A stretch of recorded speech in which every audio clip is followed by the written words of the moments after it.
bright boy. And bright boys always had a lot of questions.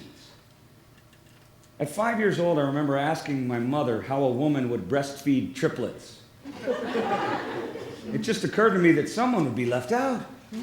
Probably Dad. See, back then, the anatomical stuff was never discussed.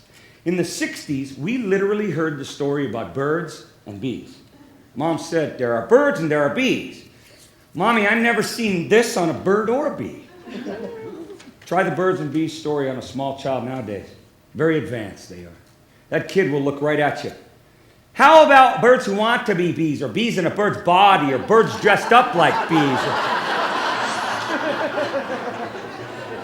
And in my family, the boundaries between the sexes were very definite. There was no crossing over. Anything sensitive or vulnerable or emotional was not tolerated from little boys. Crying was a feminine privilege. My dad would say, boy, I'll give you something to cry about. I'm not going to raise any sissy gay boy.